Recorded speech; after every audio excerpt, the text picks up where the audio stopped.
let's get into it. So the first thing with the evolving pads is you need a few layers.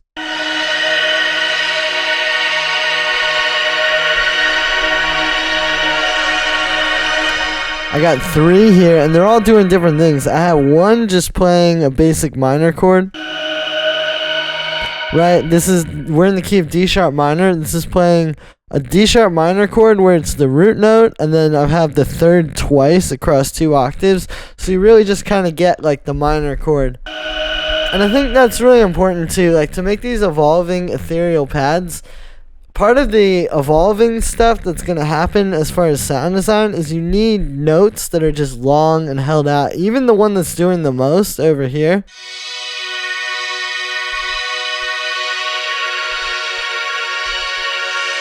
It's still just playing the chord progression, and it's still holding out like a lot of voices, right? Like here, we have this F sharp, which is the 5th in the first chord, and then it's the root note in the second chord. But it's like these little things, right, where it's just very much a lot of the same notes still holding out. And then this one is literally just A sharp, the 5th. Right, and that's another key here too, is having one just playing the 5th.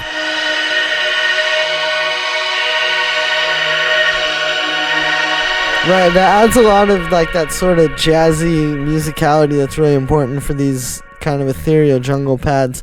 As far as the sounds go, the secret I've found that works the best as far as getting these kind is really having some wavetables that are evolving over time with LFOs. So like on this first one, if I get rid of the reverb,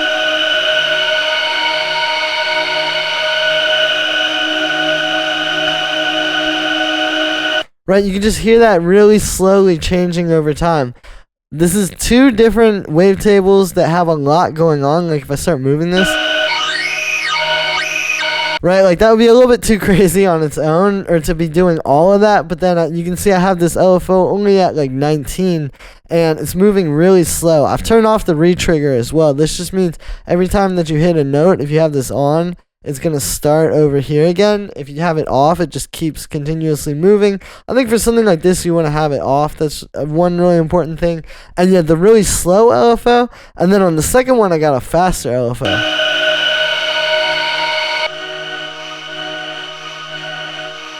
Right, so you hear how much movement is in that. And then, right, so you're putting those together. You know, it's really not that complicated. Other than that, it's a low-pass filter with the kind of like lo-fi trick where you bring the resonance up, and so you get this like kind of deeper, and it sounds a bit more lo-fi, right? Because you're getting that like boost right there. Noise unison as well. I think unison's really important for these pads. You could even put like LFOs on that too, you know? Let's try the fast one. Right, that could create some cool sounds. I like the steady unison also though. And then all this is going into a pretty long reverb with a lot of wet. Which obviously gives you the ethereal, but it also adds to that evolving texture, because when you have this, it's like all those movements in the LFO and on the wavetable, all that stuff is like cascading over itself, where it's still ringing out in the reverb, and it's just really like creating this extra like evolving kind of blurred line. And then on the next one,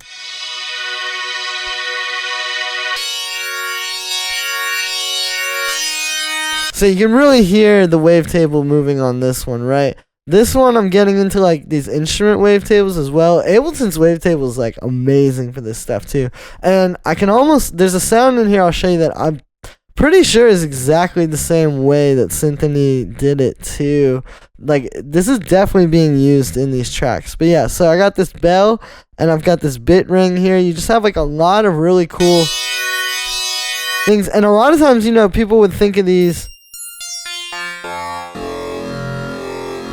right, as something you use much lower for like a bass or something. But if you do it right, where it's like that and maybe a bit of unison, this one's got the position sync, and then you kind of like wash it out a bit with some reverb. This one's 100% wet. Plus delay, where also you get those like the morphs kind of cascading into each other. You can create something very, very ethereal with these that also has that like evolving thing to it. And then on the last one,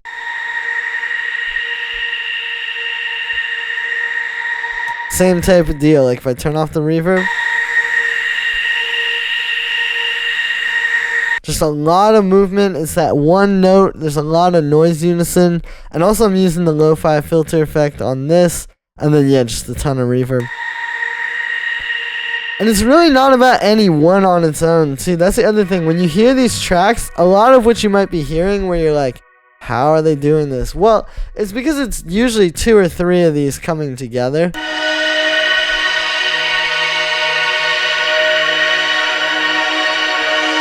Right, you can hear it all just sort of becomes one pad. So that's kind of the last thing I want to say to that too, is like, if you build this up over time, and even like these two, right, like the third one and the first one, I have this one, basically those are just playing a D sharp minor chord, right, because typically that would be root 3, 5, right, so we got our root and our 3 on the first one, and then our 5 on this.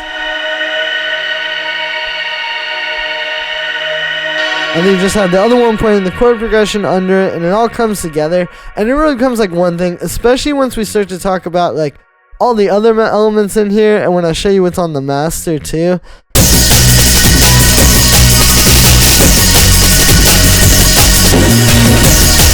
Right, it really just is all like one pad, is really how I think about it. It's like building these together into one pad. Now, I don't want to just show you the pads. I figure I might as well show you the rest of this track and how to do the style as well. So stick around to the end. You can also get this template at the top of the description too. Definitely make sure to grab that. So we've got this wavetable here. So this was the one I was saying that I heard in a SYNTHONI track, and I'm pretty sure this is exactly how it was done. So here we're doing 6, 7 roots. So we're kind of like walking up to the root note.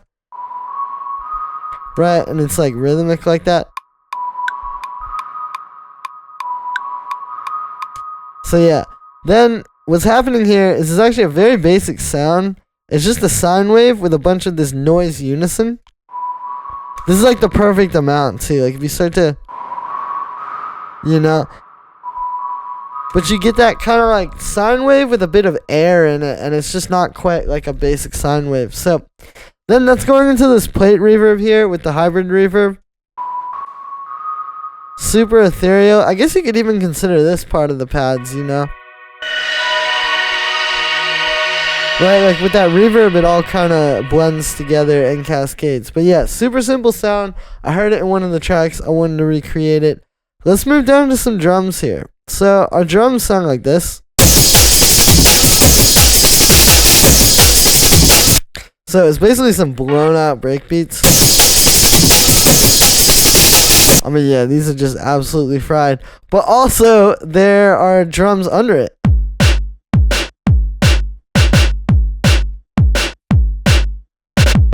Right, just kind of following the pattern of what the breakbeats are doing. And I think that's important because I noticed this in a lot more of the SYNTHONI tracks. Maybe not so much in the SEWERSLVT era, but also it's not, you know, black and white. Like, there's definitely tracks that have this and there's tracks that don't. It's a very case-by-case basis why you would want to do it. But in this, it works really well because you can blow these breakbeats out a ton with saturation.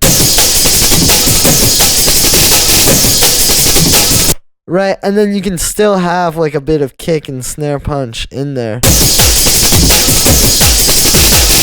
And also, it's not meant to be the loudest, hardest kick ever, too. Like, I noticed that studying these tracks as well. It's just in there, the kick and snare, but it's not necessarily, like, meant to just be so loud. Like, you know, if you were mixing a techno track, you'd want those right up top.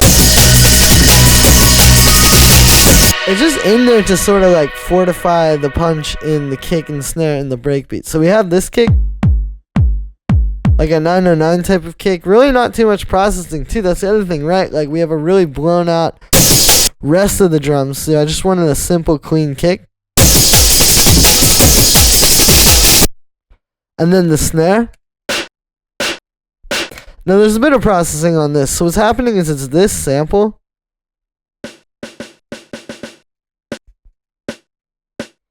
You can see I'm actually making it really short with the amplitude envelope, so it's a lot punchier. And then distorting it to give it a bit more like punch, honestly, and just make it really sit on top of the kick. I try to think about like kick and snare should balance each other. Like you want your kick and snare to hit as hard as each other. Otherwise, that's when your mix starts to get messed up. So yeah, that distortion just really helps do that. Then the breaks. So I'll turn off the saturation. Right, this is what we're doing. We got these two breaks layered. I noticed Synthony does this a lot. So it's this amen break, of course. Now, a lot of the thing about this sound too is it's not just like taking, you know, the Winston's Amen Brother, like the original sample, and just dragging that and working with it. What it is it's sampling old jungle. It's literally taking those break beats from the old tracks and just doing even more processing and more craziness to them. And that's what this is. This is already like on its own. Right, quite sampled up. I've taken a bar out of that sample, so like just half of it basically, and just repeated it. And then I've done these little kind of rolls here. Right, and then it cuts out. Plus I pitched it. So it's like taking these already pitched and crazy samples and pushing them even further. I've also got a bit of a high-end boost, which is really important for the saturation to get that kind of sound like you hear in the Synthony and SEWERSLVT tracks. Like if I turn off that, see, it doesn't quite do that. Like it's like a super just staticky, like, you know, a lot of high end, honestly breaking a lot of rules too, which I think is very cool. But yeah, you just don't quite get that without doing the high end boost into the distortion. So I have that, and then this other break. I noticed that there's a lot of break layering.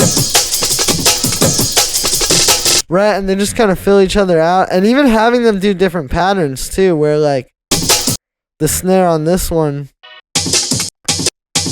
hits an eighth note before, right, and then you kind of get those together, and it's cool. Then we also got this little breakbeat here, just a little amen break that hops in like on that half note every 4 bars. You know, it gives it a little bit more dynamics, and it makes it kind of transition nicely and just keeps it exciting. And then for the distortion, so what you're going to do is you want to use wave shaping distortion. Ableton Saturator is really, really good for this. This is why another reason why I think Synthony is probably using Ableton and doing this. So it's the wave shaper. You're going to bring the drive up a bit, and then you need to play with all these settings. Now, it's very different every time. That's the thing. And like, you know, I'll just duplicate this and show you kind of like.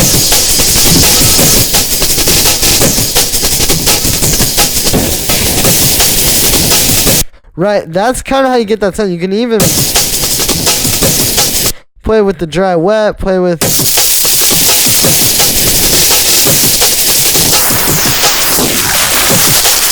Right, so you're tweaking all these little settings inside of the wave shaping, and it's pushing the breakbeats even further. You really can't, like, if you really want to nail that Synthony type of sound, you got to do this.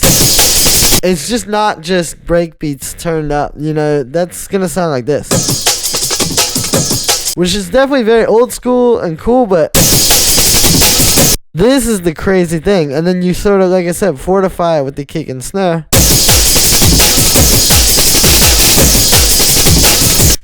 Then we got our bass line.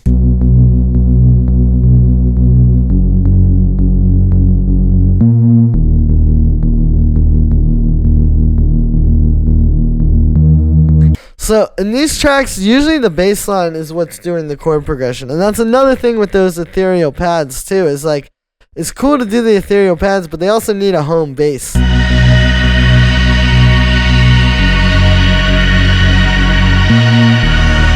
Right, like see how much more meaningful and deeper those sound when you have like this chord progression going under it. So what we're doing here is we're going 6, 3, root. Right, we're doing B, D, F sharp, and then D sharp. This is a 5th, right? and then this is just an octave of the D sharp. But yeah, so it's kind of like giving you the chord progression in the track so that those pads can shine and do what they need to do without being too complicated. Now, the sound design on this one, I noticed something very cool that's done in a lot of these tracks where it's in between an 808 and a respace, right? Those are both two different separate sounds that are used a lot in jungle, but it's like kind of creating something that is a combination of both, which I thought was really cool, so I wanted to show you. So what we're doing here, it starts like this. We have a saw wave, a bunch of unison, and then the amp envelope like that. That's like the 808 shape, right? Plus a bit of release, because you see that pattern, the notes aren't touching each other, so it would be that, and then you add this. And then very important is I have the monophonic on, meaning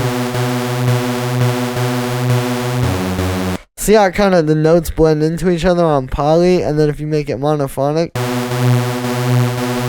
it's just really clean, no notes blending into each other, but you can still have the release. So it starts like that. Then there's a low pass with a high resonance.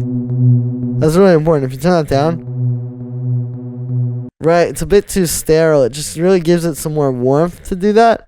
But then, very important, also a sub oscillator under this, an octave down.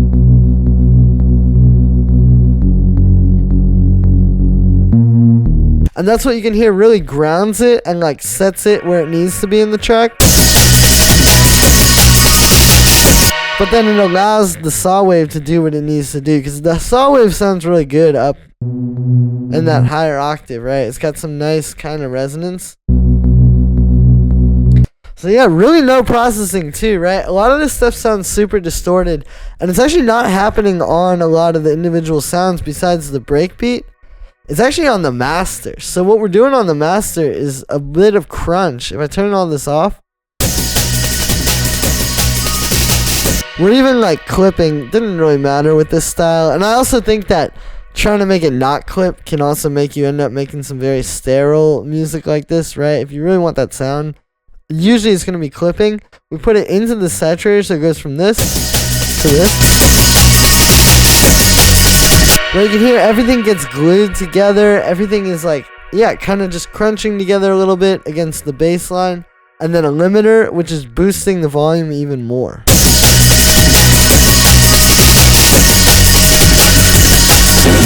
And kind of gluing and crunching everything together. It's not the most orthodox method, but this is how you get that sound. And yeah, so that's gonna be it for this one, guys. I hope you enjoyed. Make sure to like this video as well as subscribe. You can get this entire template that I just showed you at the top of the description. So make sure to get that so you can build your own tracks. There's not a lot you can do to make better music immediately. But if you grab this, you will. I promise. It's got everything you need to make a track like this. Plus, it really helps support me so I can keep showing you guys how to make this kind of music online. Thank you for the support, everybody. Every bit helps. And I'll see you tomorrow with another video.